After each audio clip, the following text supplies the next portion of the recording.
Hello and welcome to this BRICS academic dialogue on the future of work and women-led economic growth. My name is Akshay Mathur. I'm the director of ORF Mumbai and also head of the ORF Geo-Economics program.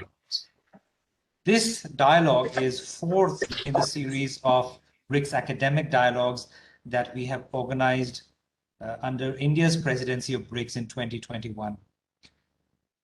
I'm particularly grateful for our colleagues in Brazil, China, South Africa, and Russia, particularly the BTTC members, which is the BRICS Think Tank Council, for being really forthcoming and supportive and nominating experts and engaging experts from all the BRICS countries into these dialogues this year. So thank you very much.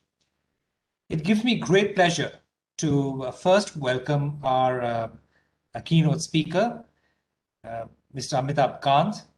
He is very well known in India as the Chief Executive Officer of Niti Aayog, NITI, which is the National Institute for Transformation of India, part of Government of India.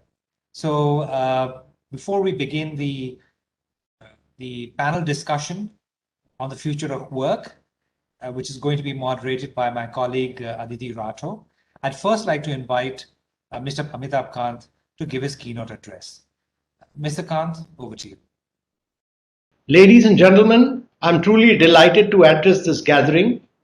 The pandemic has precipitated a scenario that is truly unprecedented.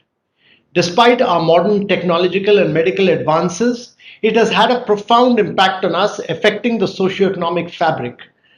There is universal consensus that the pandemic has disproportionately impacted women, not just in India, but all around the globe. While the pandemic presented numerous challenges, it also stoked the spirit of human innovation as we found unique solutions to overcome the disruptions that have been presented.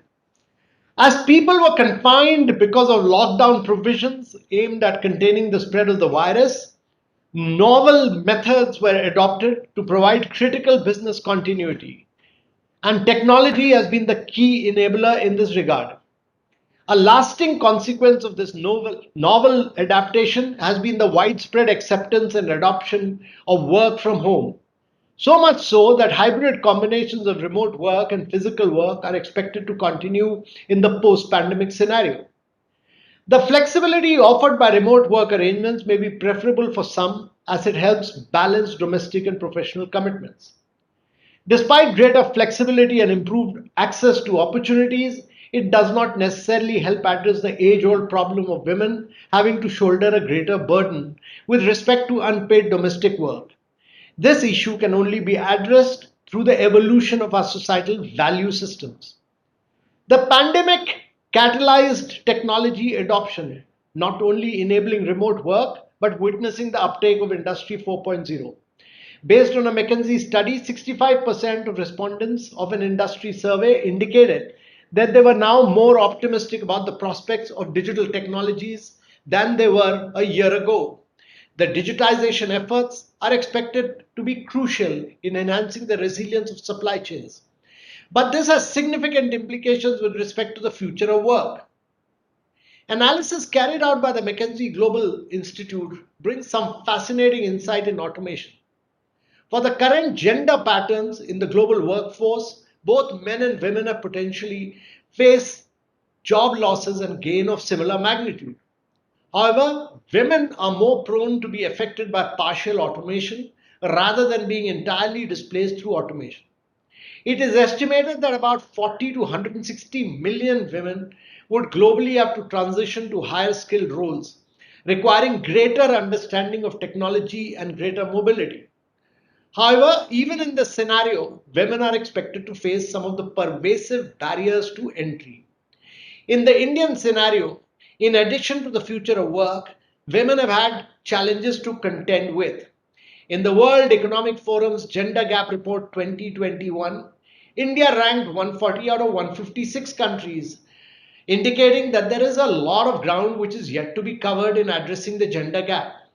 McKinsey's Gender Parity 2018 report noted that if we were able to address gender inequality, we would potentially address add close to about 770 billion to India's GDP. And therefore, we have much work left to do. Women continue to face unique challenges relating to gender discrimination and unconscious gender bias, household responsibilities and childcare, access to finance. Indian women often do not own property, and financiers are biased, perceiving women as high risk. Workplace safety. It is therefore imperative that the gender gap is addressed to help reduce the barriers to entry faced by women and to help safeguard women's prospects in the context of future of work. Another key area requiring intervention is the low participation of women in the labor force. And therefore, there is a need to chart a path for women-led growth framework. Today, it was reported that we recorded the lowest daily rise in cases since April 8th. As we recover from the devastating second wave, the totally ferocious one, women can play a significant role in the economic recovery. But certain conditions would have to be created. For us to realize a women-led growth framework and to safeguard the future of work, there are few things which we have to pursue simultaneously. Legislation and policy interventions would have to be explored to address gender discrimination in the workplace labor markets. We have to work towards ensuring that special emphasis on women-focused programs are adopted.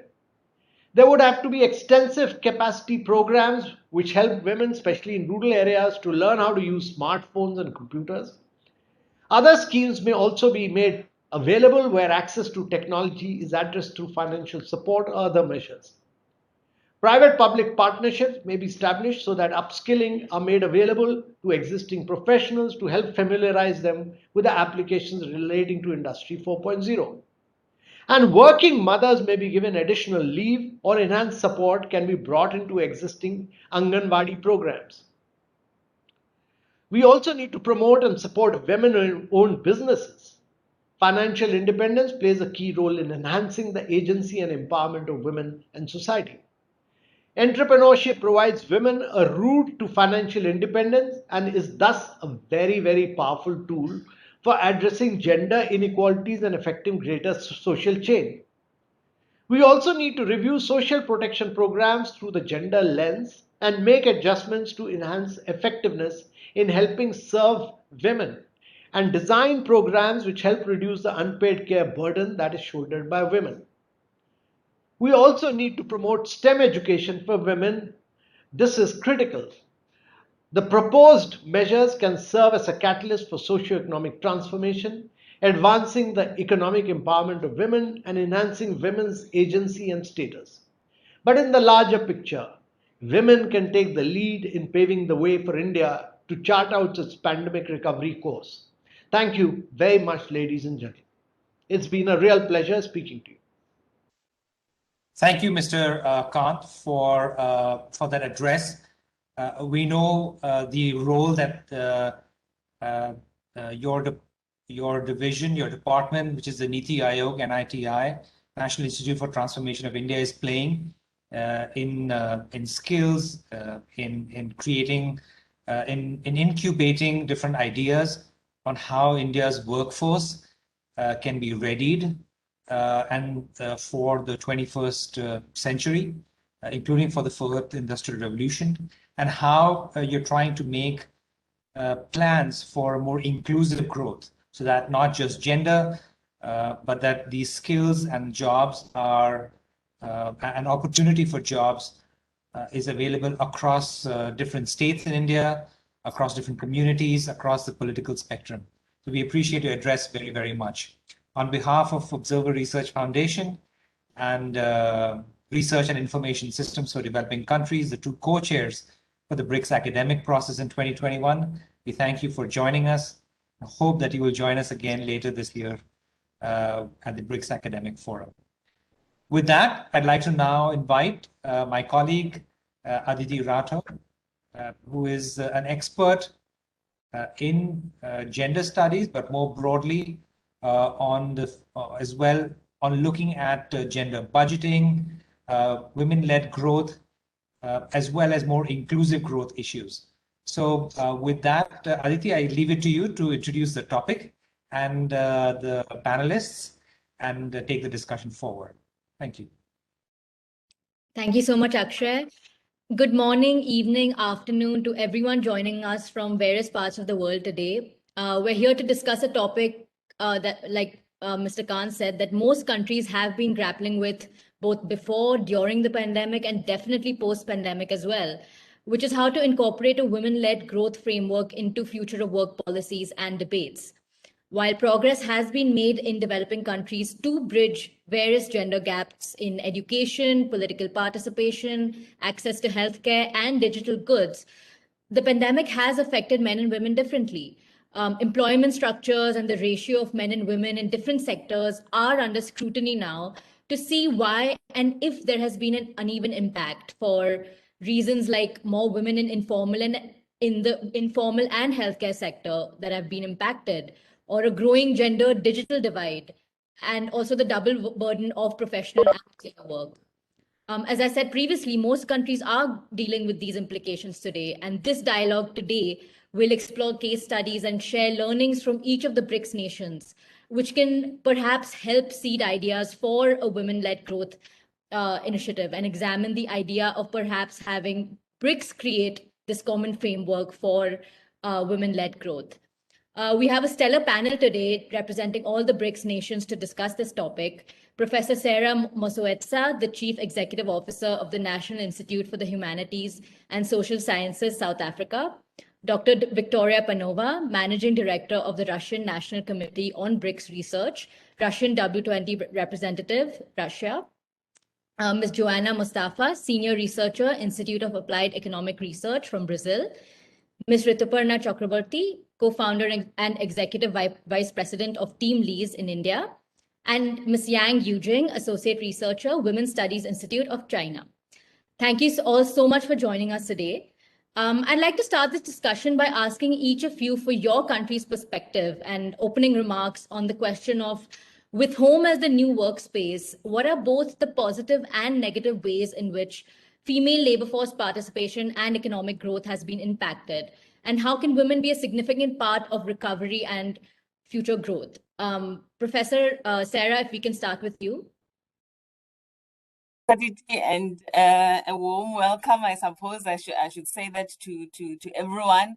I remember in 2018 when I think some and I see people are nodding. We met in Johannesburg and we said that gender is important and gender matters in the BRICS family. I'm happy that India has taken this forward with this dialogue and many other initiatives.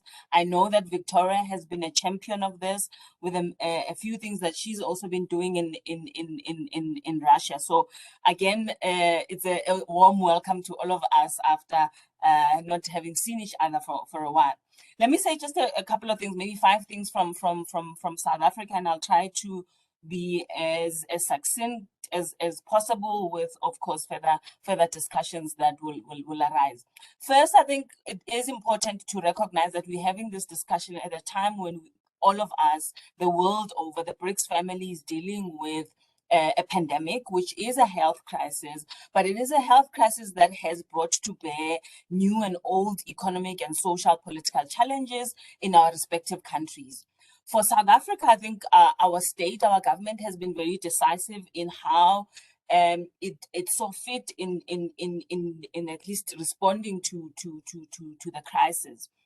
First, I think in the country today, we are talking about the economic and reconstruction plan as a response to COVID-19, the pandemic, and its socioeconomic impact. One thing that stands out and particularly relevant for this discussion today is that this is an economic and reconstruction plan that says that gender mainstreaming will be important in all its pillars. One of the things that we know about the plan is that it prioritizes certain sectors like tourism, where women find themselves in, right? No doubt, COVID-19 pandemic and also the effects either by the pandemic or as a result of the status quo at that point has brought with it huge unemployment, but also other effects, food insecurity, for example, rising inequality, at least in South Africa. And there is a plan, and I suppose with its robust implementation from high up offices, I think that has been welcomed, and we are already seeing some of the changes. But let me say three quick things. The plan is an implementation. I think what we are also seeing, and what we need to prioritize as BRICS, as South Africa as well, are three spaces. First is the informal economy in South Africa, and I know that it's not the case in China, it's not the case in Russia. It is certainly the case in India and in South Africa specifically, that the informal economy in South Africa, with the exclusion of the taxi industry, mainly employs women. And with lockdown, with no economic activities, this has meant no income for the vast majority of women who find themselves employed or are self-employed in the informal economy, and therefore hardships for their households. The second thing that I want to also raise for the purposes of this dialogue is what we call the K economy. Right, that indeed, and I noted in the keynote address as well, is that in times of crisis, like the pandemic that we are dealing with, all of us, in times of crisis, lockdown, working from home, homeschooling, that our research in different spaces in South Africa has also, I suppose, confirmed that the unpaid work done by women, regardless of where they find themselves in terms of the class spectrum, that work has sharply increased. With it, unequal power dynamics in households, with varied degrees of implications and outcomes. Lastly, I think for this particular discussion from South Africa's point of view, is the idea that when we talk about women, we often talk about them as a homogeneous group. That the pandemic or any other economic crisis or health crisis will affect us in the same ways, right? And it doesn't. We know that in South Africa, we talk about the urban-rural divide. A woman currently in the rural areas we don't even start by talking about the digital divide. We also talk about simple things like access to water, sanitation, food security, right? So their responses will be different. The effects of the pandemic or any other crisis will be different from a woman who has full-time employment, is not employed in the formal economy, but employed in the informal economy. So I suppose, I think as we have this discussion, we should put it at least at the back of our minds when we talk about South Africa, that there are those three important aspects that we need to take care of: the informal economy, the K economy, the rural-urban divide. Thanks. Thank you, Professor. I think, as we said in the beginning, all countries will be grappling with particular effect on certain sectors that have more women, like tourism, the care sector, and also an increase in the care burden. Dr. Panova, your thoughts on this topic? Thank you so much. Really happy to be part of this discussion, and very good to see old friends of mine. Sarah, really good to see you. And I hope that we would be able to meet in person very soon, and that pandemic would be not lasting for forever, and that because online discussion is very efficient, but nevertheless, we do need to exchange our thoughts informally, but that's been our discussion for quite some time already. So in 2020, the world has seen implications of gender disparity trends that have been evolving throughout human history, and they've been exacerbated by pandemic. And this is lack of women's economic participation. It is gender digital divide, and also digital ethics of development of new technologies, where we see the bias of the new technologies that are not women prone or not gender prone. Also prevalence of informal employment and the problems women run across when we're talking about new forms of employment or non-standard. Also unpaid care work. And what's also been their problem, and I think all of our country has seen, is the alarming level of rise of domestic violence against women during COVID-19 lockdowns worldwide. That's been something not always, unfortunately, reflected in official statistics everywhere, but if you look at their NGOs reports that are monitoring women's issues. This has been a very unfortunate and very alarming situation. Also, the spread of the COVID-19 pandemic exacerbated the pre-existing barriers and knocked back the progress across every sphere from health to economy. And those are impacts that are especially felt by women. And this is due to their role. We already, Sarah, discussed their informal sector, but it is also clear that a lot of women are in their front runners of health sector and education, and those especially health sector that they were the most affected. And more than ever, the BRICS collective commitment to women economic empowerment, of course, is needed in addressing the double-pronged crisis.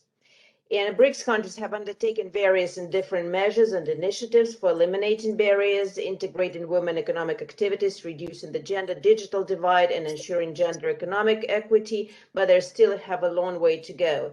In fact, you remember last year during Russia's chairmanship, their Russian BRICS Council, together with their BTTC and with the support and great involvement of Ministry of Economic Development of Russia, have managed to issue their compendium or toolkit for women's women empowerment toolkit, let's put it this way, which outlined what are their policies already implemented in our 5 countries and provided for some recommendations for us to go on.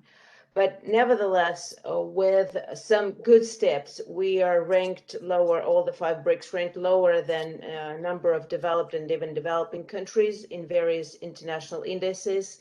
Some of them were already mentioned by the keynote speaker, but it is like a WEF Global Gender Gap Index, OECD SDG Gender Index, or UNDP Gender Development Index. Generally, BRICS members have an overall high performance in education and health, but lag behind greatly in economic and especially political participation.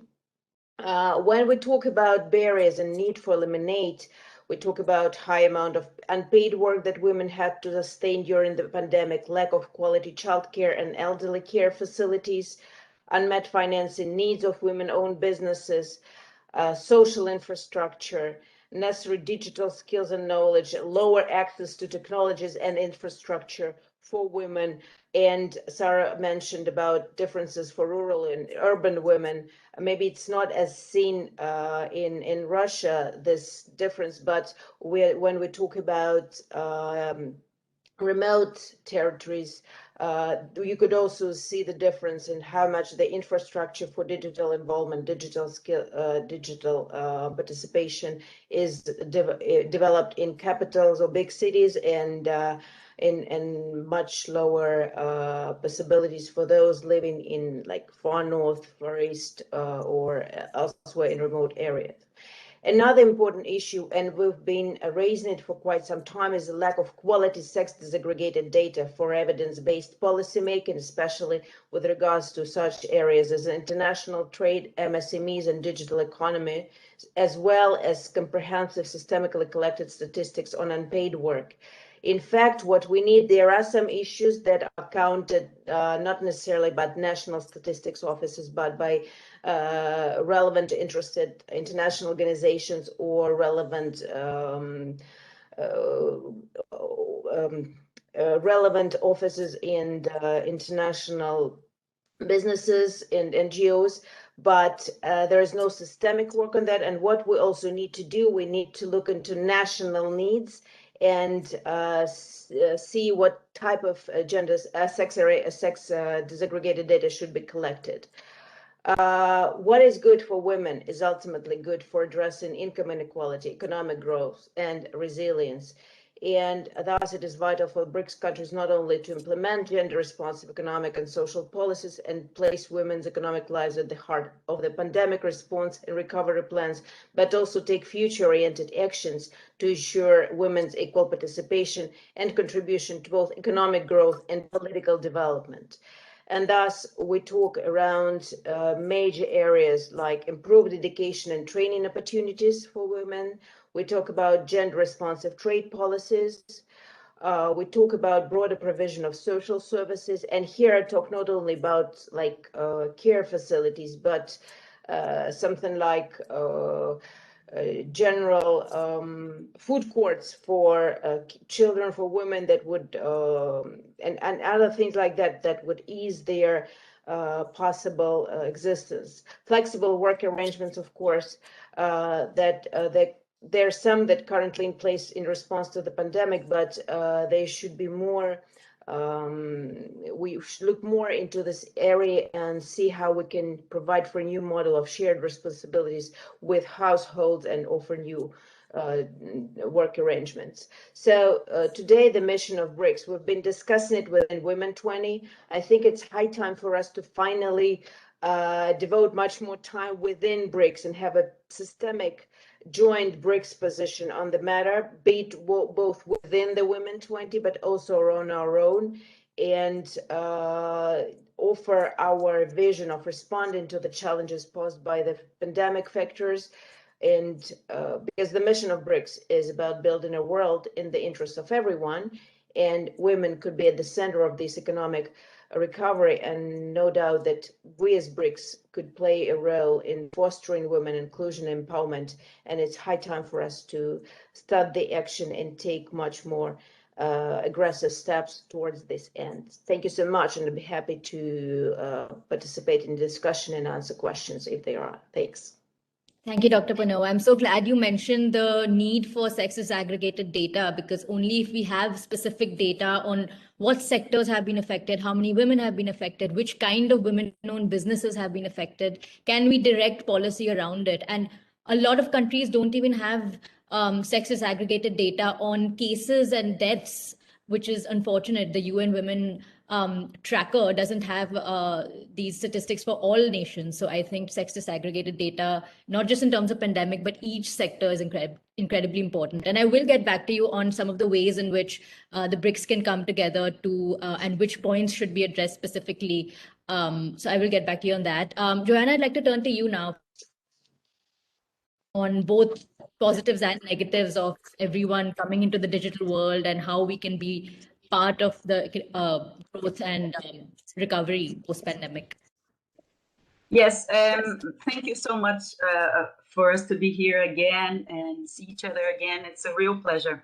So a little bit more like the perspective of Sarah, I'd like to start by challenging these same objectives that we are talking about based on current gender politics in Brazil. And I'm doing this so that we can depart from a realistic scenario in which new becomings will inevitably dispute their conditions of possibility. What is the context of COVID pandemic in Brazil? As you know, Brazil has entered its most disruptive political environment, characterized by an alliance of neoliberal and conservatory politics. The executive government in power since 2019 has defied democratic institutions, challenged the media ethics, and opposed accepted scientific paradigms, much like Trump. Because of the political crisis initiated in 2015 and extremely harsh fiscal rules also in effect since 2017, by the end of 2019, just before the pandemic, the economic crisis had led us to a GDP per capita equal to 2010. By 2019, Brazil had regressed to the inequality levels of 2001. So in 5 years, Brazil has erased the positive developments of the preceding 15 years of monetary stabilization, social policy structuring and expansion, and wage-led growth. Because of the inadequate response of the Brazilian government to the pandemic crisis, with an insufficient income support policy and a disastrous vaccine rollout, and these words are New York Times, it's not mine, only 9.1% of occupied workers are doing remote control. So just so that you know that our perspectives are different. And these are mostly white upper class. Public schools are still closed. 20% of children are not able to attend remote classes. Hospitals and healthcare centers are mainly attending COVID requests, this has resulted in more unpaid care and domestic work. 72% of Brazilian women declare they're working more. With more unpaid work to do and less paid work accruing to households, family relations are under enormous stress, resulting in even more violence against women. So this is a negative, if not frightful, landscape for us. In this context, the pandemic in Brazil has widened gender and racial wage differentials, labor market participation, and unemployment gaps. So given the political turn of neoliberal and conservatives towards much increased family responsibilities for education, health, and security, given the end of breadwinner Fordist family model, let's say, and the precarization of work of men and women, supported mainly by the increase of family debt, given the enforcement of such trends during the pandemic, and of course, following the feminist economics perspectives that we have learned that domestic and care work and all kinds of life supporting activities in charge of women are either underpaid or unpaid and thus are captured by capitalist value chains and the subjects that can better take part in them. So this process has been intensified, as with the appropriation of natural resources.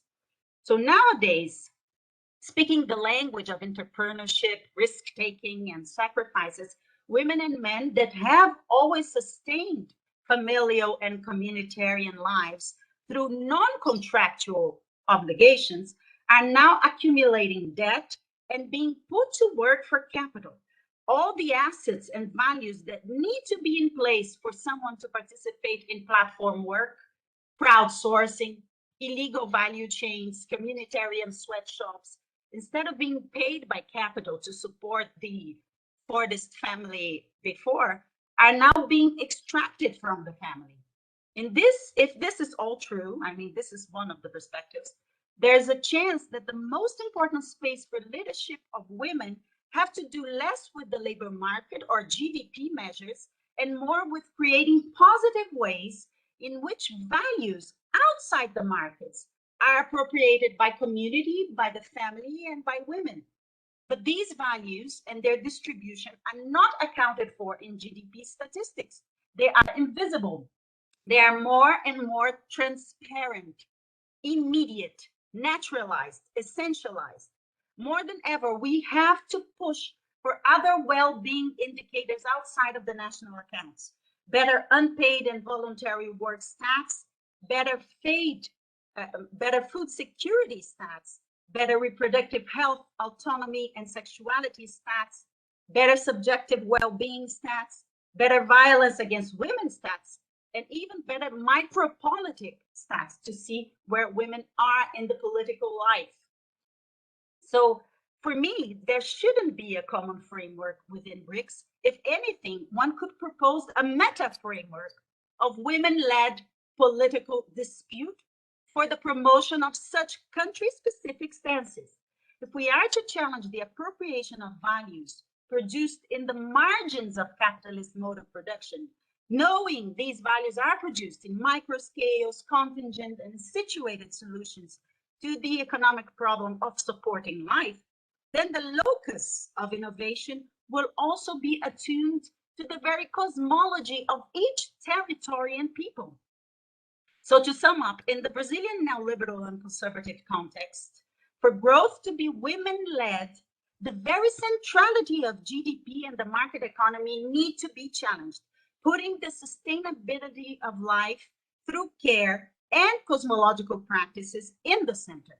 So in Latin America, we talk about experimentation with bem viver, well living, which articulates indigenous cosmologies with rural practices and the communitarian politics led by women.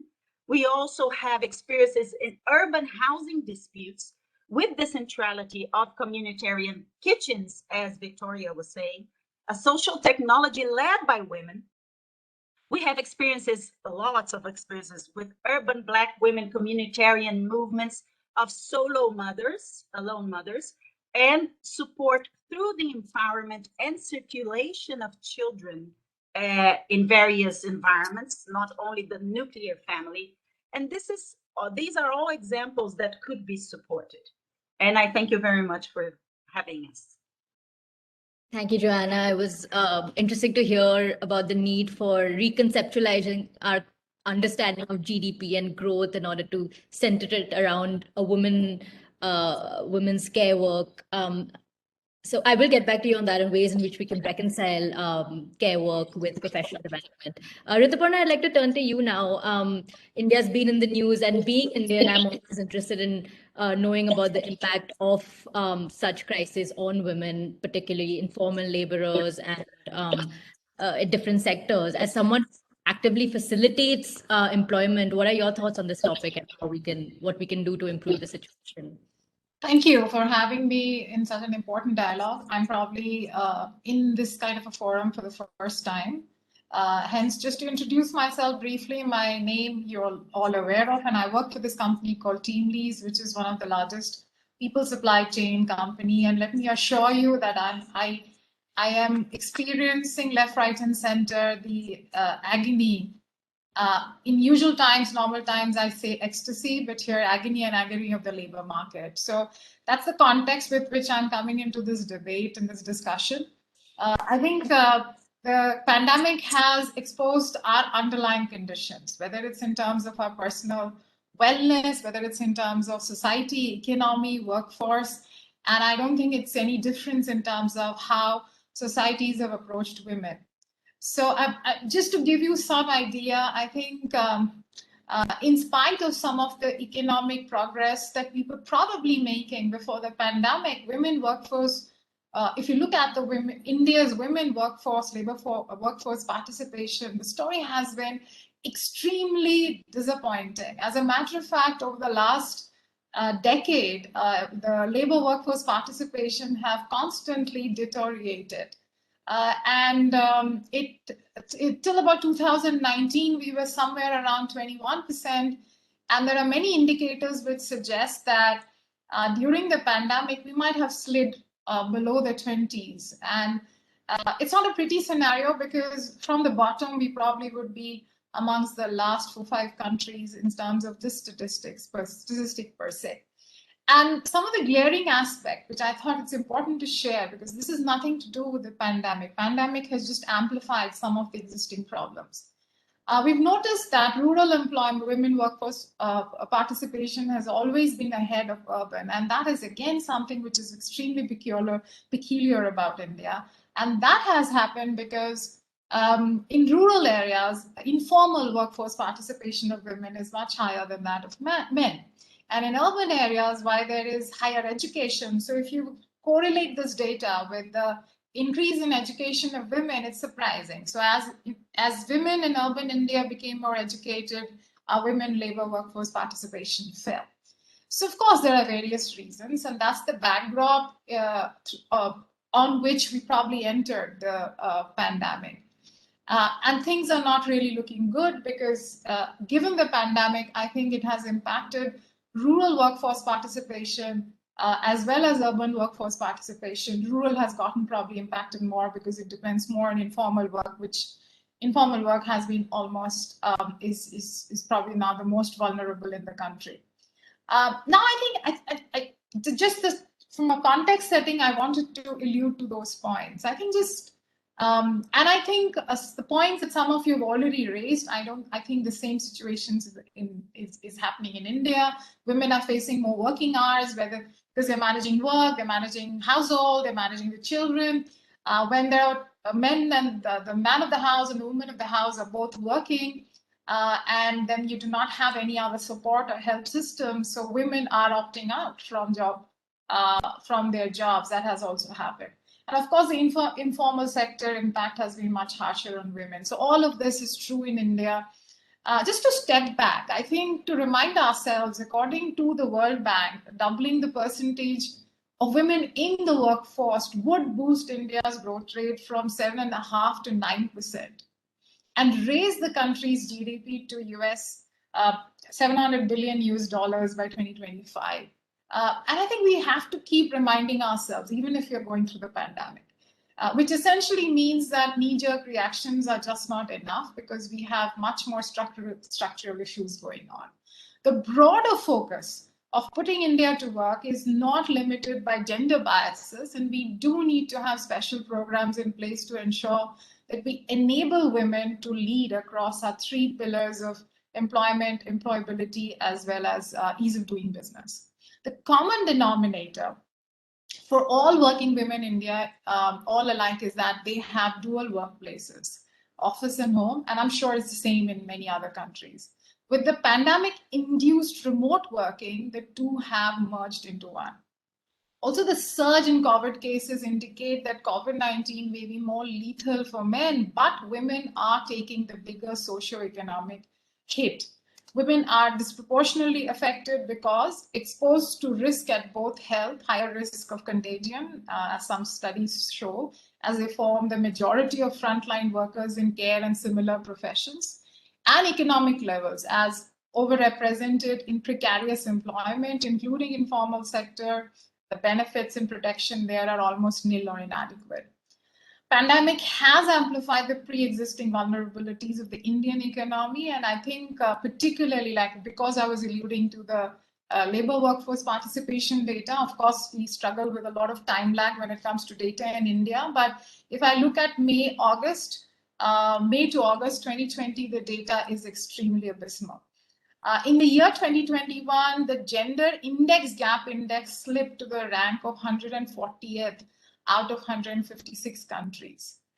So, of course, having said that, I think there are some initiatives which we see, and there are some different government schemes that have come into play. We have to obviously evaluate their effectiveness. However, they seem well targeted. Health, nutrition, and education. Keeping that in mind, there is Prime Minister Surakshit. Okay, the names, I think there are special schemes around that. There's something called Beti Bachao, Beti Padhao, and all of that. There are some financial inclusion schemes that have been included. There is skill development schemes. I mean, women were 40% of the 73 lakh trained under the Prime Minister's Kaushal Vikas Yojana. Self-employment, I think support to training and employment program for women. I think in additional, there has been some labor code improvements or amendments suggested, which impact women. Essentially, it's creating access to all kinds of jobs for women, and women can now work across shifts. However, we've had a few steps around this, like our amended Maternity Benefits Act, which I personally feel is extremely miscalculated. Easy access to basic facilities, targeted investments in employment and skill building, progressive legislations are probably some of the anticipated building blocks for the women-led growth framework for India hereon. Unlocking women's economic and entrepreneurial potential can be a force for accelerated and inclusive economic recovery post-COVID-19. And with technology, digitalization, I think it's very much possible. Engaging women as leaders and decision makers, including stimulus measures and other support to the business sector, is essential to ensure that they meet the needs of the most vulnerable workers today, and that's the women. Thank you. Thank you, Ritaparna, and I hope we have enough time for me to follow up on the Maternity Benefit Act and ask you about it. Ms. Yang, I'd like to turn to you now for your perspectives from China. You're on mute.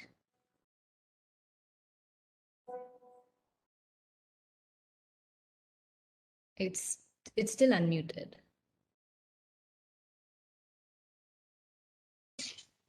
Thank you very much. I'm very appreciated to participate in the discussion. Work-family balance is a global issue. With the popularity of Internet Plus, remote working is become feasible, which provides new technical support for women to reconcile caretaking and professional development. The sharing economy represented by the Internet Plus has not only greatly improved the efficiency of resource utilization, but also created conditions for women's flexible employment. The white paper Reconstructing Employment in the Internet Era points out Internet platforms have brought new types of jobs, and the platform-based employment has become a new model. Data shows that in 2015, Uber has created millions of jobs in China, including more than 300,000 registered female drivers. Flexible employment hours, low cost, and good for work-life balance are the reasons why more and more female drivers are choosing the Uber platform for employment. Opening Taobao stores and micro stores is becoming an important form of female labor force participation in China. And many housewives choose to open stores online as part-time jobs. According to a report released by the China Electronic Chamber of Commerce, at the end of 2016, there are nearly 30 million micro-business practitioners in China, with women accounting for more than 90%, of whom housewives account for about 23.9%.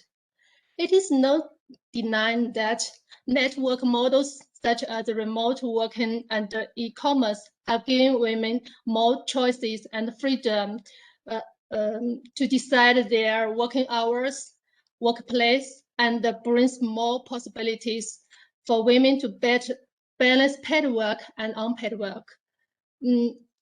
But I think it's hard to reconcile caretaking and professional development while facing the increase in domestic care work. Under the new work model, the boundary between work and family is permeable, which will lead to the confusion of work-family rules and increase the conflicts between work and family. According to the China Women's Workplace Status Service report in 2020, during the COVID-19 epidemic, working mothers have more time to spend with their children. However, remote working makes 40.6% of working mothers busier than usual, and they have to take care of their children who can't return to school. In addition, in the gig economy, women in informal employment have poor labor security, which directly affects women's rights to economic participation. Facing the future of work, it's important to develop gender-sensitive public policies to ensure a more equitable workplace for women. First of all, it's necessary to speed up the construction of internet infrastructure, especially in rural areas, and the construction of an internet employment platform, providing digital technology training opportunities for women, trying to narrow the digital gender gap. Secondly, there's a need to develop public services for elderly care and child care to help women reduce the burden of caregiving. It's important to help to encourage enterprises and the various organizations to construct family-friendly institutions, such as opening kindergartens and child care centers.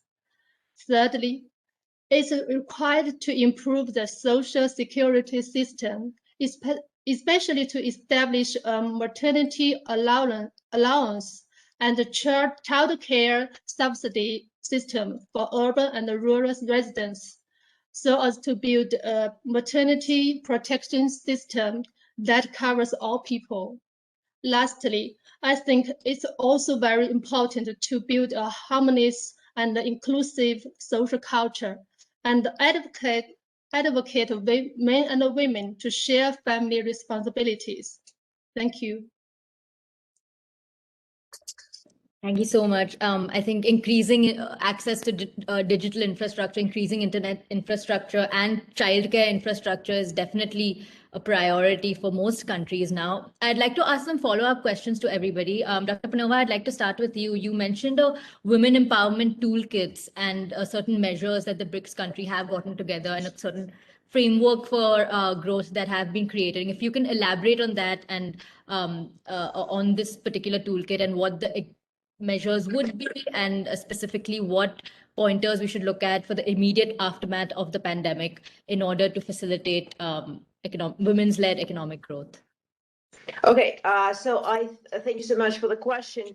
I think, first of all, of course, I would be happy to share it, and it's on the site already, so it is available. You would be able to read it in depth. But what I want to mention is just the first step, because we've done only a general overview and gave some recommendations. Some of them were already announced. Part of it you've mentioned first time when you remembered sex disaggregated data for statistics. It was also on there. A lot was on infrastructure, on applying economic policies to in order to provide for women empowerment, to offer more opportunities for women entrepreneurs, access to finance crediting, to, of course, access to infrastructure. That is why a lot of it is intersecting with another work that we've been doing. It's not published, but we've done it together with BTTC. It's on infrastructure development for rural and remote areas. And what our speakers, including Ms. Yan, have been talking about is very important about developing IT infrastructure. But what I want to say is that statistics and data is a primary thing. Because when we, in order to address, it would not be, we would not, each of us, our countries, both on government level, or even if we talk about private-public partnerships, would not be able to address all the needs, and there is a whole bunch of them, and they've been enlisted already by all the speakers. But data, sex disaggregated data is important because we would be able to single out areas that are of primary importance for each of our countries, and maybe take, let's, how you put it, common actions together, joint actions together. So I think this is number one, and this would not be taking much of their effort apart from knowledge and getting data, using special analysis for that. But otherwise, it would really allow us to see where we need to go first, be it health sector, what are their most vulnerable areas. For example, if we take health, our speakers already mentioned health workers, frontline health workers mentioned, but there is another aspect that some people don't know. For example, we've been discussing it among other issues, but within Women 20. For example, men and women, they have, of course, it is commonplace, they have different body structure, right? And that means that medicines for them should be different. It is prescribed, it's not gender or sex differentiated, but dosing for men and women, not dependent on weight, but dependent on other aspects of body styles, they should be different. And we've talked with not many health care workers do look into this issue, but this is a new area and maybe we should be looking into that. So there are things that could be not understandable or, let's say, visible to general population from the very start, apart from some very common places which we've already mentioned. But we need data in order to look into something what we see as the primary call for action. So this is what I would say. Absolutely. Thank you for those thoughts. Professor Masood, I'd like to turn to you now. You've seen a lot of disruptions in global supply chains, integration, and particularly labor like the global care chain and migration and remittances from care workers. How have these been affected, and how can we strengthen certain policies to ensure that this is mitigated in the future if such crises happen again? If you have any thoughts on that. So South Africa has just issued its labor force survey yesterday, and we have noted again, even though it's a slight increase in unemployment, and the one sector that has been hugely affected is what we call domestic work, so household work. Care work that is paid, right? So a lot of our domestic workers have lost their jobs in this quarter and also in the previous quarter, precisely because of the crisis that we are engaged with. So there are a number of things that I think we can do as BRICS. So maybe let's start with domestic work, and one of the things that South Africa has engaged with and it needs to do more of is a minimum wage for certain sectors that are particularly affect women the most, i.e. paid care work, domestic work, agriculture as well. And I know that there are commonalities again between us and Brazil, and I think minimum wage is important. I want to also echo the sentiments of other speakers that data is absolutely important for us as BRICS to measure progress. Remember, for us, yes, as we come together as BRICS, we come together because we want to have these joint calls and we want to work together. But also, ultimately, for us, it was always about a political goal of realizing a better society that is often against the dominant discourse in the world over of the market and the market. And that is why I am in favor of us getting data that says economically how are we progressing in the different sectors. Let's identify those key sectors, but also let's also go against the grain, not because we want to just critique for the sake of critiquing. And I like the comment around, let's find other indicators that says well-being is just beyond just economics, right? Well-being is also about making sure that communities stay together and that unpaid work is realized in a different way. Because as soon as you put value on something in a society, in societies, then that work becomes valuable. And therefore, our society as BRICS countries, as BRICS family, we are able to say we want to value different things in the world. And by merely saying that, you are simply also saying we also want to value women in our societies. Right? Now, having said all of that, I truly believe that one of the sectors that we must pay attention to is IT. We must track IT in terms of women participation. We must track IT in terms of in the university or college system, how many women are we training. We must also identify where are the gaps in terms of the digital divide.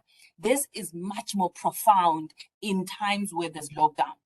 Now we need to say we're going to have and you know, there's a very old scientist and belongs to another country, not in the BRICS country, who talked about black holes, right?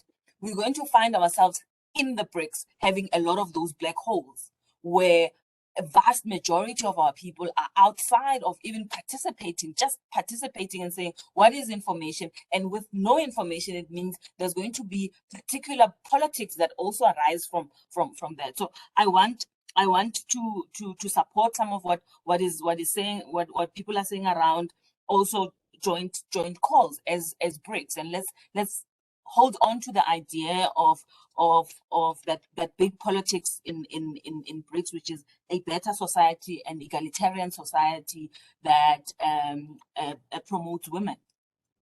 Thanks, Aditi.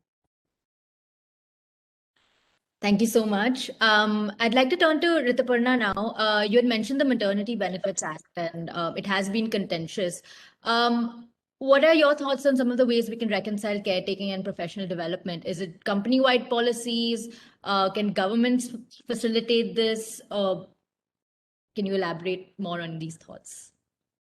I think it's a very, in the context of India, it's very complex, clearly. While I think in the maternity benefit, companies now have been mandated to either help employees, especially if you have 50 or more employees, to have creche facility available. But I think women or other people are not working in the same vicinity which is close to their residence, and it raises issues that does it really make sense for families to bring their travel with their kids all the way down to their workplaces to leave them in the creches. So there are many such challenges, and I don't think there is one solution that one can attempt at solving this problem. But I guess childcare is the more difficult problem to solve. But I guess what's happening is one very interesting thing the pandemic has made us realize possible, that earlier there was an apprehension that you need to have employees at home in offices for them to be productive. But pandemic, through the remote working mechanism, have established that it's very much possible for you to get work done even through remote setup. So I guess it has created another additional optionality for employers as well as for working mothers who've just had a child to be able to look at childcare differently, because it's childcare when you are at home, childcare when you're not at home and you're leaving it to a babysitter. And in India, do not have any mechanism through which there is a certification or accreditation of babysitters or household helps, and hence, and we are far away from that. At this point of time, I think it's going to be a combination of government initiative, a combination of, when I say government initiative, it's legislation. Employers need to become much more open and flexible to the options that they're making available to women employees. And thirdly, I think women themselves have to approach this problem very differently. I think this has become a reason why women today in India opt out of the workforce, because they feel that it's a choice between working or taking care of children. But I think there are ways and means through which this can be solved.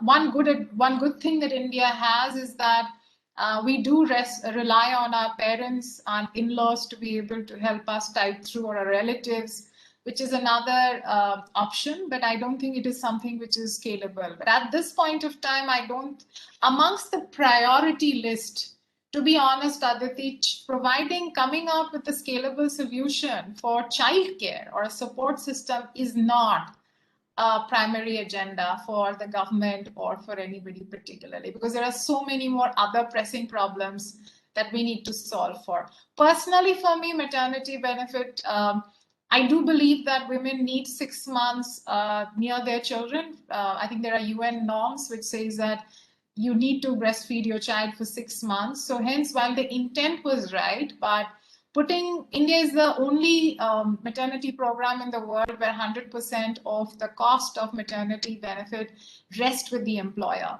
which essentially is leading to artificial non-selection of women, because that has become now a driving force for a lot of employers to make decisions whether they want to hire women or not. There are some exceptions, like sectors like banking, technology are far more progressive and they're looking ahead. But then there is a lot of SMEs, MSMEs. India is led by MSMEs and MSMEs. For them, this is a cost that they really can't look at, and they are not taking a long-term perspective clearly. So I personally feel that while the intent may have been right, but it has not been thought through, and it has impacted women adversely. Thanks, Rituparna. I think we all appreciate these thoughts. Before I move to Joanna, Dr. Panoa wanted to jump in with some thoughts. Sorry, just 30 seconds. And in fact, what Rituparna has just said, it's very important that the government, in fact, seems to have different priorities. But maybe we should be using the allies that we have. I want to mention we have now President Natalia Struganova of the Ministry of Economic Development, and she's been truly the champion of gender issues both in Russia and internationally. Like, she's the one who is really moving forward their APEC Women Entrepreneurs Award. But what I mean, For example, she's doing, and this is public, their overviews on different issues that women have. They're in Russian, but maybe we as BRICS could be offering translation into English, Hindi, Portuguese, and look within PPP how we can do those overviews together with the government and also move through this channel the issues and initiatives that we find the most relevant, and probably through our allies in the government ask for more attention in this part. I think this could be very helpful for us and make our route much faster than we could initially have as academia or civil society. Sorry. Thank you, Dr. Panova. Joanna, turning over to you, you mentioned very interesting concepts of recreating our thoughts on the way we perceive GDP and economic growth. I think the same question to you, because I think this has generated a good discussion on reconciling care work with professional development. What are the ways in which we can formalize unpaid care work, unpaid care labor, and include these very important this very important work into our economic growth and into numbers which everyone seems to care about?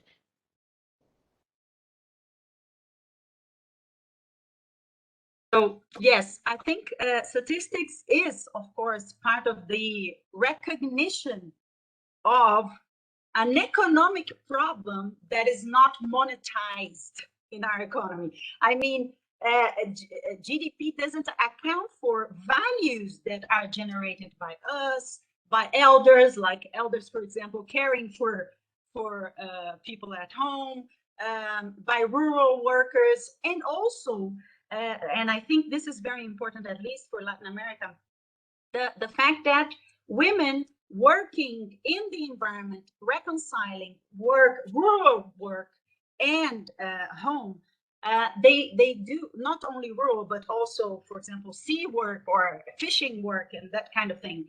They also attend to natural resources in a different way. They actually are environmentalists, and they generate this value that we don't capture.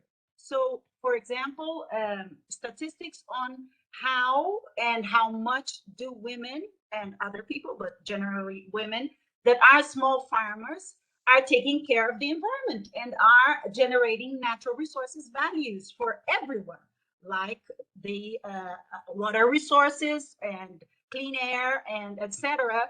that enterprises take for granted, and they internalize those values. So, for example, in Brazil, 2/3 of the food security is provided by small farmers, and small farmers are generally led by women farmers. This was a recent understanding that we had because of the small farmers land movement, MEST, and generally 65% of the small farmers that take care of two-thirds of our food security are led by women. And we don't know that. We usually don't know that. We don't know how much value they create in terms of environmental issues and taking care of natural resources. We don't know many things that we don't recognize as being economic values that are being generated out of the economic structure that we think in terms of GDP accounts and that kind of thing. So these are some examples. I also want to echo a little bit the IT thing. The IT development for Brazil is very important. We are back. We haven't had that much development as have had in India, Russia, and India, and China. But there's all kinds of things that we can measure and we don't, so that we don't recognize the gap is so much greater between gender and races, of course. So in Brazil, access to IT, either softwares or hardwares, is equal between men and women. But of course, development of IT tools is all man-led. And if development of IT tools, softwares, APPs, whatever, applications and stuff is all programmed by men, and this is Brazil, of course, there's a bias there. There's all kinds of bias. For example, even the language that is used in applications are less understandable for I don't know, a women's cultural perspectives. And all those kinds of things are really terrible. Wikipedia, for example, when they do the Wiki Gaps Week in the 8th of March, they come to us, you know, do wiki entrances, women, please, come on, let's do let's bridge this gap.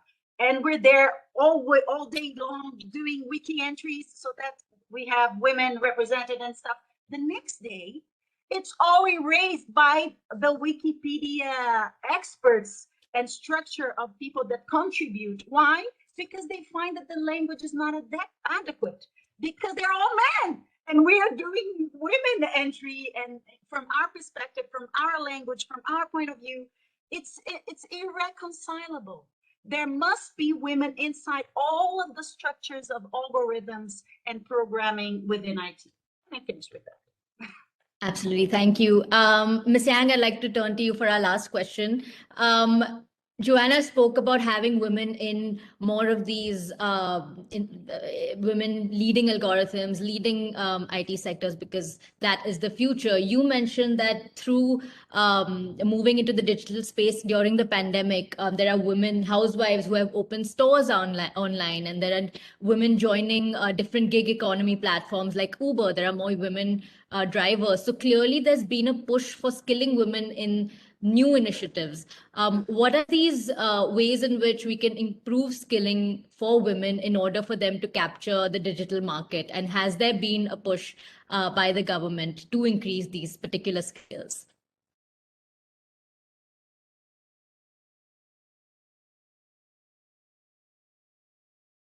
You're on mute.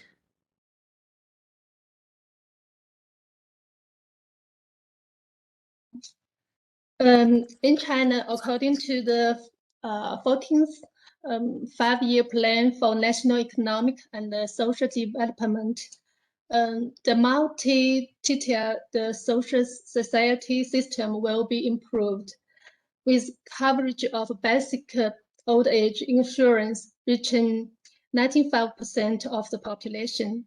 Social assistance and charity system will also be improved. China will improve the multi-level social security system for the elderly and explore the establishment of long-term nursery insurance mechanism framework. I think this is very helpful for women to balance paid work and unpaid work. Thank you. Thank you, Ms. Yang. I think we have run out of time. So I would like to thank all of you for an incredible discussion. I think we've discussed everything from the need for sex disaggregated data for all sectors, the need for specific care infrastructure that can enable women's participation, which does become a priority for all governments. We need to recognize the sort of unpaid labor, various sort of unpaid labor, not just care, but agricultural unpaid labor as well, and rethink and reconfigure our understanding of what growth is, so that women can be a part of the economic growth story. And we need women in positions that are women in sectors that are going to be sectors of the future, so that they can lead this growth from the top. So thank you all so much for being here today, and wishing you all a lot of success in all of the endeavors that you spoke about. Thank you very much.